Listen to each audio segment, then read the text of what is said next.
The irony was perfect. The man responsible for police accountability was about to experience firsthand why citizens filed so many complaints against his own department. Don't forget to subscribe, leave a like, and a comment before we start to learn more about what happened. Commissioner David Washington adjusted the collar of his worn flannel shirt as he approached the downtown corner where he'd received the most complaints. 3 months of citizen reports about Officer Bradley Mitchell and his partner, Officer Stevens, had landed on his desk. Excessive force, harassment of homeless individuals, racial profiling. Today he would see their methods up close. Washington had been police commissioner for 8 years, but he'd started as a beat cop 30 years ago. The reports about Mitchell and Stevens painted a picture of officers who had forgotten their oath to protect and serve. He settled onto the bench across from the metro station, pulling his baseball cap low. His appearance was perfect for the role. 3 days without shaving, clothes from a thrift store, a worn backpack. To anyone passing by, he looked like just another homeless man trying to find a warm place to sit. Officer Bradley Mitchell spotted him first. "Stevens, check out our friend by the bus stop," Mitchell said into his radio. "Looks like we got another vagrant setting up camp." Washington kept his head down as the patrol car made a slow U-turn. The car pulled up with deliberate intimidation, parking at an angle that blocked foot traffic. Officer Stevens got out first, positioning himself to cut off any escape route, a textbook intimidation tactic that violated department protocol. "Afternoon," Mitchell called out, his tone dripping with false politeness. "Mind if we have a word?" Washington looked up slowly. "Just sitting here, officer." "Not causing any trouble." "That's what they all say," Stevens muttered loud enough to be heard. "Until they start asking for handouts or bothering the business owners." Washington felt his jaw tighten. Stevens approached closer, hand resting on his baton. "You got identification?" Mitchell demanded, his politeness evaporating. "Can't have people loitering around here all day." "I'm not loitering," Washington replied calmly. "This is a public bench." "Don't get smart with us," Stevens snapped. "We know your type. Probably rolled out of some homeless camp looking for trouble." The words hit Washington like a slap. These were his officers, and they were treating a citizen with complete disrespect. "Look, I don't want any problems," Washington said. "I was just resting before I catch the bus." Mitchell laughed without humor. "Bus fare?" "Right. Let me guess. You need a couple dollars, too?" "Actually, I have my fare." Washington reached slowly into his jacket pocket. "Hands where I can see them!" Stevens shouted, hand moving to his weapon. The unnecessary escalation made Washington's blood boil. A simple reach for bus fare had triggered a threat response that could have gotten any innocent citizen shot. "Easy, easy," Washington said, hands raised. "Just reaching for my wallet." "Yeah, that's what they all say before they pull something," Mitchell said. "Stevens, call for backup. This one's acting suspicious." Washington couldn't believe what he was hearing. Suspicious of sitting on a public bench. "Sir, I need you to stand up and put your hands behind your back," Mitchell ordered. "For what?" Washington asked. "For refusing to comply with a lawful order," Stevens said, pulling out handcuffs. "And public vagrancy." "Vagrancy isn't illegal in this city," Washington stated, his legal knowledge showing. Mitchell's eyes narrowed. "Oh, we got ourselves a jailhouse lawyer here. Stevens, this one thinks he knows the law better than we do."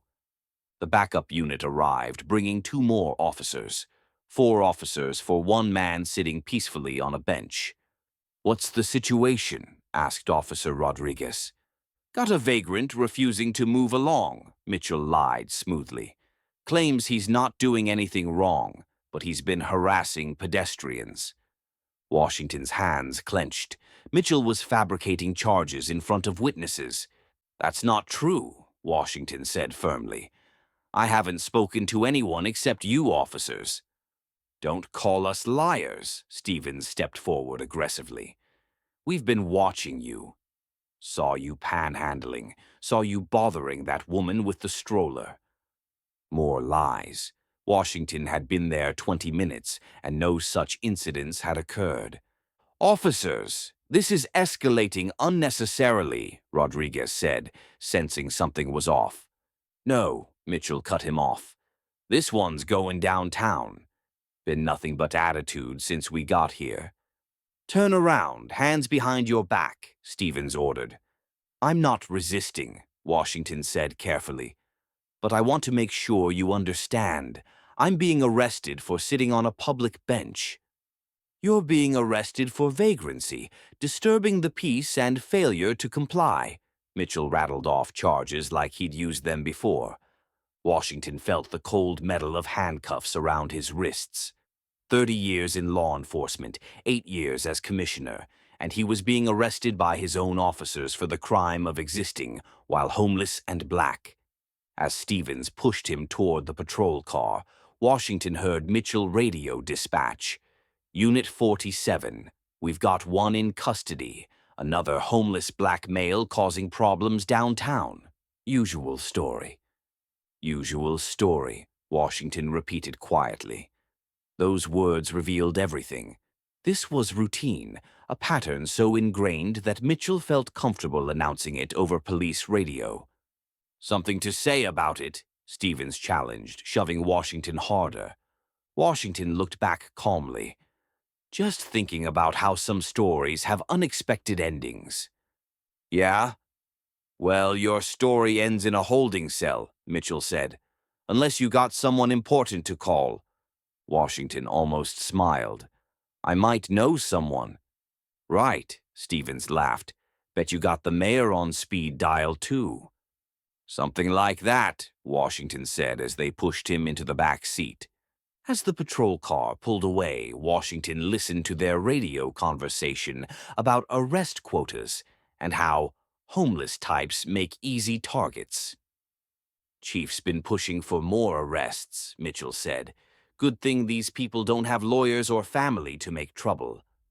Plus, they usually got warrants anyway, Stevens added.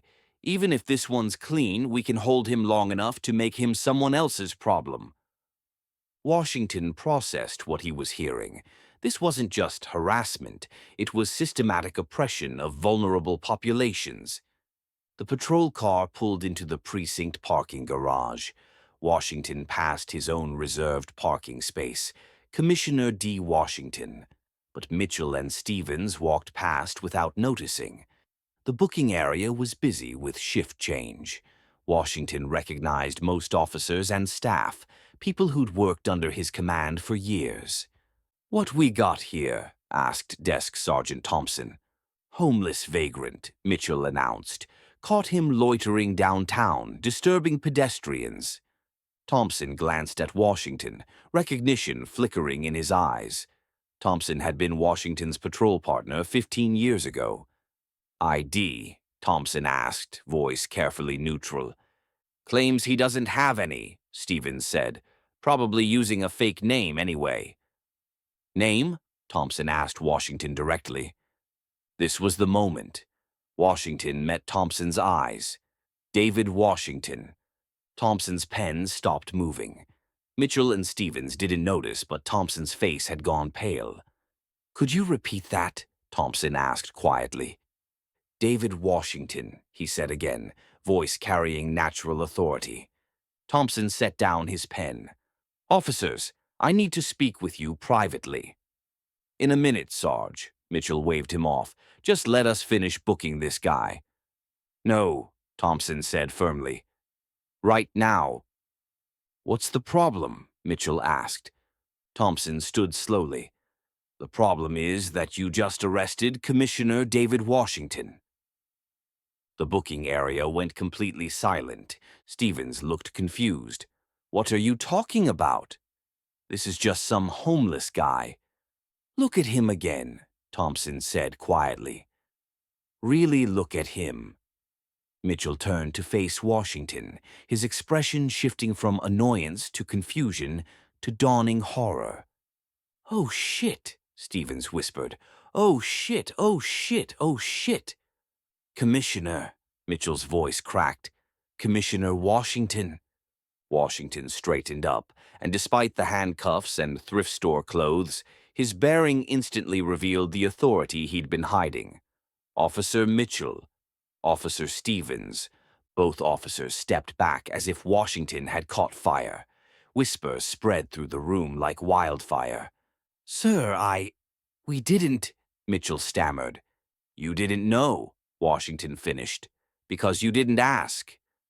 You made assumptions based on how I looked, how I was dressed, where I was sitting." Stevens looked sick. "Commissioner, we were just doing our job." "What job?" Washington asked coldly. "I've been sitting on that bench for 20 minutes. Who complained about me? What law did I break?" The questions hung in the air like accusations. There were complaints about vagrancy in that area," Mitchell said weakly. "So you decided I was vagrant because I'm black and my clothes aren't expensive?" Washington asked, "or because I was sitting on a public bench?" By now, the entire booking area was listening. Word was spreading that the commissioner had been arrested by his own officers. "Sir, if we could just uncuff you," Stevens reached for his keys. "No," Washington said firmly. "Don't uncuff me yet. I want everyone to see this. I want everyone to understand exactly what happened here." Lieutenant Jennifer Hayes appeared from the watch commander's office. When she saw Washington in handcuffs, her face went white. "Commissioner, what's going on?" "Lieutenant Hayes," Washington nodded. "Officers Mitchell and Stevens arrested me for sitting on a bench while black and homeless appearing." Hayes looked at Mitchell and Stevens like they had confessed to treason. "Please tell me this is some kind of training exercise." "I wish it was," Washington said. "This is how your officers treat citizens they perceive as powerless." Washington looked around at the faces of officers he'd hired and trusted. "How many of you think this arrest was justified?" No one answered. "That's what I thought," Washington continued. "Which means everyone here knows that Officers Mitchell and Stevens just violated the civil rights of an innocent citizen. The only difference is that citizen happens to be me." Mitchell found his voice. "Commissioner, we made a mistake." "We're sorry." "You're sorry you didn't recognize me," Washington interrupted. "But would you be sorry if I was actually homeless? Would you be sorry if I didn't have the power to end your careers?" The question echoed through the booking area. Stevens was shaking. "Sir, we treat everyone with respect." "Do you?" Washington asked. "Because I heard you call me a vagrant before you spoke to me. I heard you say I probably rolled out of some homeless camp. I heard you tell Dispatch this was the usual story for homeless black males. Those words came from officers who think certain people deserve different treatment," Washington continued. "Officers who think a badge gives them the right to judge and arrest citizens based on appearance." "Lieutenant Hayes, please uncuff me now," Washington said, "and escort Officers Mitchell and Stevens to Internal Affairs immediately." As the handcuffs came off, Washington rubbed his wrists where the metal had left marks that would become evidence. "Officers Mitchell and Stevens," Washington said, voice carrying full authority, "you are hereby suspended pending full internal affairs investigation. Surrender your badges and weapons to Lieutenant Hayes immediately." "Commissioner, please," Mitchell begged. "We made a mistake." "Mistakes are accidental," Washington replied. "What you did was deliberate. You saw a black man and decided he didn't belong. You fabricated charges because you assumed no one would question your word." The badges and weapons were surrendered in silence, 2 careers ending with metallic clicks on Thompson's desk. "But here's what you didn't understand," Washington continued, addressing everyone in the room. Every person you stop deserves the same respect you would show me if you knew who I was. The badge doesn't make you judge and jury.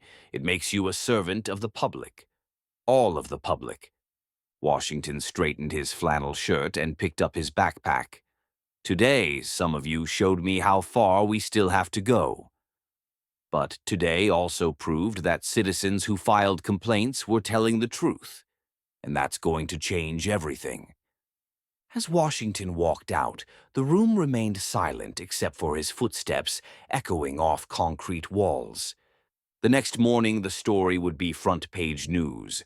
Body camera footage would be reviewed. Policies would be rewritten. Two officers who thought they could abuse power without consequences would learn that justice comes for everyone. The homeless man they thought they could push around had just become the most expensive mistake of their careers. But more importantly, he'd become the catalyst for changes that would protect every citizen who came after him. Because true authority doesn't come from the badge you wear. It comes from how you treat people when you think no one important is watching. And in Commissioner Washington's city, everyone was important. Everyone was watching.